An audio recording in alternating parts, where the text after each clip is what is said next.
ఇక్కడ లైఫ్లో ఎలా తయారయ్యాయి అంటే ఒకడి మీద ఒకడు ఈగో చూపించుకుంటున్నారు రిలేషన్స్ తో సంబంధం లేకుండా. అది ఎలా అంటే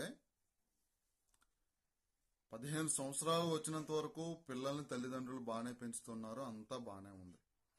ఆ 15 నుంచి 25 లోపు వీడికి ఫ్రీడమ్ వచ్చినా వీడు పని చేయడు, తల్లిదండ్రులు ఫ్రీడమ్ ఇవ్వరు, ఫ్యూచర్ అని చెప్తారు.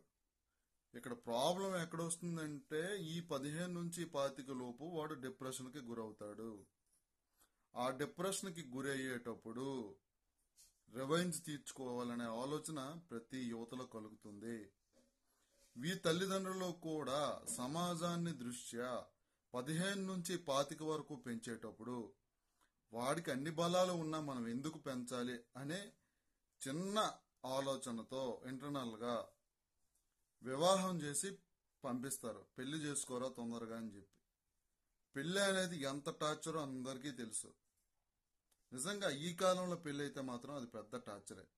వీడేం చేస్తాడంటే నా తల్లిదండ్రులు ఇంత టార్చర్ పెట్టారు, నాకు ఎంత ఆస్తి ఇస్తే ఏముంది, నా జీవితంలో హ్యాపీ లేదు అని చెప్పి అటు రోడ్డు మీద పడేస్తున్నాడు తల్లిదండ్రులే. అంత ఈగో సాటిస్ఫాక్షన్ బతుకులే గాని, అలాంటి విధానాలే గాని ఇక్కడ జెన్యూనిటీ